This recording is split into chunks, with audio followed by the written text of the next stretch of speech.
नमस्कार, मैं हूं राम प्रकाश राय। सियासत में कुछ भी स्थायी नहीं होता, फिर चाहे वो सरकार हो, सत्ता हो या विपक्ष, चाहे वो गठबंधन हो या एक दूसरे से दूरियां। मंगलवार को एक तस्वीर खूब चर्चा में रही, तस्वीर जो आपके स्क्रीन पर दिखाई दे रही है। ओम प्रकाश राजभर मुख्यमंत्री से उनकी मुलाकात। मुख्यमंत्री योगी आदित्यनाथ से ओम प्रकाश राजभर की मुलाकात मंगलवार देर शाम की है। इसके बाद से सियासी गलियारे में कई सारी चर्चाओं ने जोर पकड़ लिया। ओम प्रकाश राजभर के मुख्यमंत्री से इस मुलाकात के सियासी मायने निकाले जाने लगे। ओम प्रकाश राजभर ने मुख्यमंत्री से मुलाकात की बात स्वयं स्वीकार की थी। फिर उसके बाद उन्होंने बुधवार को प्रेस कॉन्फ्रेंस करने की बात भी कही थी। बुधवार को ओम प्रकाश राजभर ने एक प्रेस कॉन्फ्रेंस की, जिसमें उन्होंने मुख्यमंत्री योगी आदित्यनाथ सहित प्रधानमंत्री नरेंद्र मोदी की तारीफ के कसीदे पढ़े। ओम प्रकाश राजभर ने अपने कसीदों में कहा कि मुख्यमंत्री योगी आदित्यनाथ और प्रधानमंत्री नरेंद्र मोदी पिछड़ों और वंचितों के लिए भरपूर प्रयास कर रहे हैं और बेहद अच्छा काम कर रहे हैं। ओम प्रकाश राजभर ने यह भी स्पष्ट किया कि वो क्यों मुख्यमंत्री से मिलने गए थे। उन्होंने बताया कि जो विमुक्त जातियों की सूची थी उसमें भर राजभर जो अभी पीछे आदेश आया था उसमें छूट गई थी और उसी के संबंध में वो मुख्यमंत्री से मिलने गए थे। जिसके बाद मुख्यमंत्री को जब उन्होंने सारी तथ्यों से अवगत कराया तो मुख्यमंत्री ने तत्काल उसको लेकर के आदेश दिया कि इसका प्रस्ताव बना करके वो केंद्र सरकार को भेज दिया जाए। मामला क्या है? मामला दरअसल जुड़ा हुआ है हाईकोर्ट के आदेश से। 11 मार्च 2022 को हाईकोर्ट ने जो अनुसूचित जनजाति और जाति में जो तमाम जातियों को शामिल करने की बात थी उसको लेकर के जो याचिका दायर की गई थी उस पर एक आदेश दिया था। उसके हिसाब से ये था कि 2 महीने के अंदर केंद्र सरकार को इसका प्रस्ताव बना करके भेजना था उत्तर प्रदेश की सरकार को, जिसमें फिर कुछ कारणों से देर हो गई। तो फिर उसके बाद कुछ लोग इसमें कोर्ट गए और दोबारा उसका 1 महीने का अतिरिक्त समय मिला और इसी के क्रम में ओम प्रकाश राजभर मुख्यमंत्री योगी आदित्यनाथ के पास पहुंचे थे।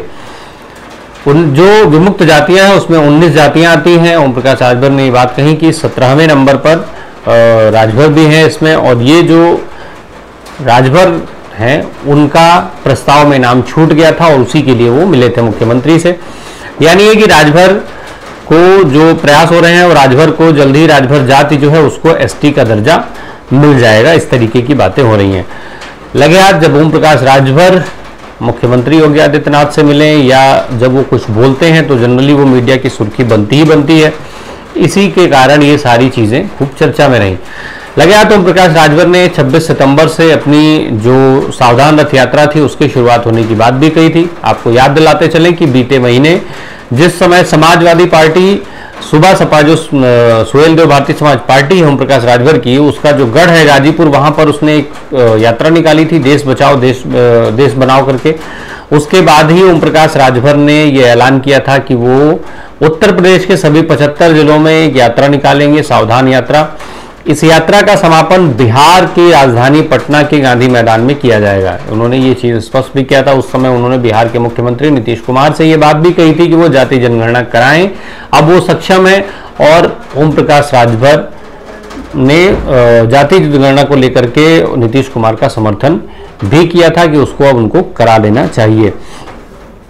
यात्राओं के इस दौर में जब कांग्रेस पार्टी भारत जोड़ो यात्रा निकाल रही है, बीते दिनों भारतीय जनता पार्टी ने तिरंगा यात्रा निकाला, समाजवादी पार्टी ने देश बचाओ देश बनाओ यात्रा निकाला, ऐसे में अब ओम प्रकाश राजभर भी यात्रा के सहारे होंगे।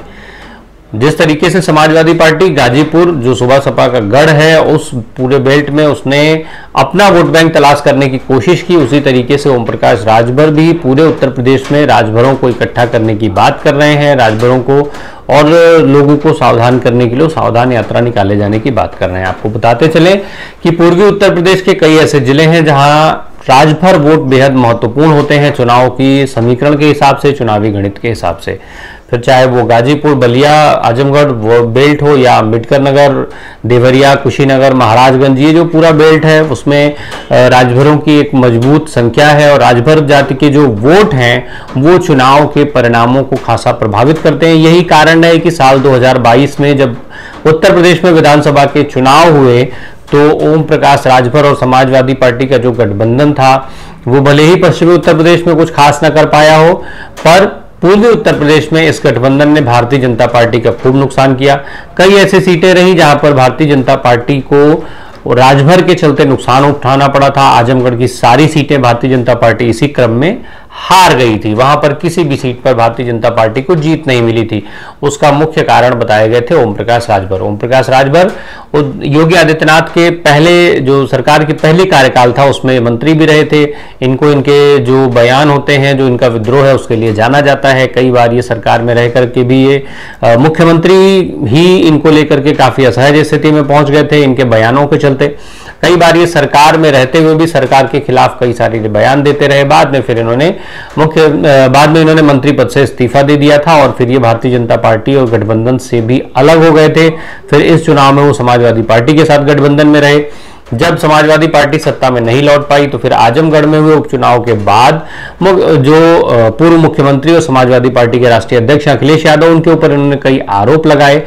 आरोप लगाने के बाद फिर ये वहां से भी समाजवादी पार्टी के साथ गठबंधन से इन्होंने खुद को मुक्त कर लिया।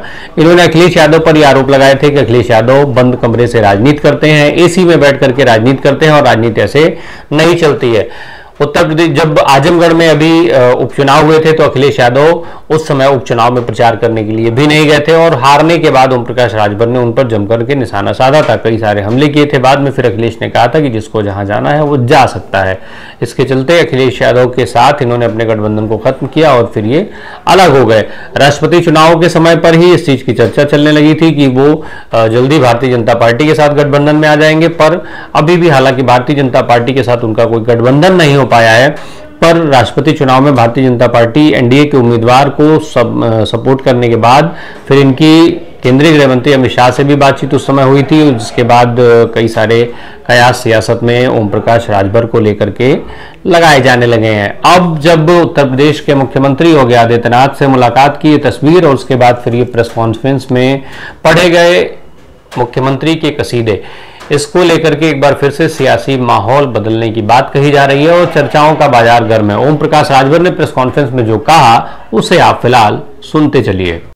8वीं विधानसभा जब सत्र चला था तो उसमें अनुसूचित जनजाति में शामिल करने के लिए प्रस्ताव यूपी गवर्नमेंट ने बनाया, लेकिन वो यहीं रह गया। उसी प्रस्ताव को लेकर के हाईकोर्ट में रिट दाखिल हुई। हाईकोर्ट ने 11 मार्च 2022 को एक आदेश दिया कि 2 महीने के अंदर उत्तर प्रदेश सरकार केंद्र को प्रस्ताव भेजकर अनुसूचित जनजाति में शामिल कराने का काम करे। 2 महीना बीत गया, सरकार ध्यान या सुध नहीं ली। उसके बाद फिर हमारे साथी कोर्ट गए तो कोर्ट ने 1 महीने का फिर नोटिस दिया कि 1 महीने के अंदर इसको करके अवगत कराएं। इस बात को लेकर के कल मैं माननीय मुख्यमंत्री जी से रात को 8:30 बजे के लगभग मिला और उनको पूरी बात से अवगत कराया कि समय समय पर भर राजभर जाति को विमुक्ति जाति का शासनादेश प्रमाण पत्र जारी करने का भी आदेश हुआ है और जाति प्रमाण पत्र बना है। तो ये जाति विमुक्ति जाति में 19 जातियां थी, 1 से लेकर 19 तक 17वें नंबर पर भर जाती थी। शेष जातियां कोई अनुसूचित जाति में चली गई, कोई जनजाति में चली गई, ये छूट गई। तो इसको अनुसूचित जनजाति में शामिल किया जाए, इस बात को कल माननीय मुख्यमंत्री जी ने, मैं पूरी फाइल लेकर के गया और उनसे बातचीत हुई तो उन्होंने अपनी सहमति जताई और समाज कल्याण को तुरंत उन्होंने आदेशित किया कि ये प्रस्ताव बना करके तत्काल भारत सरकार को भेजा जाए। और ये होने से जो निचली पायदान पे खड़ा भर राजभर जाति, आज इसके न आईएएस है न आईपीएस है, न कहीं दरोगा मिलते हैं, न सिपाही मिलते हैं, न बाबू मिलते हैं।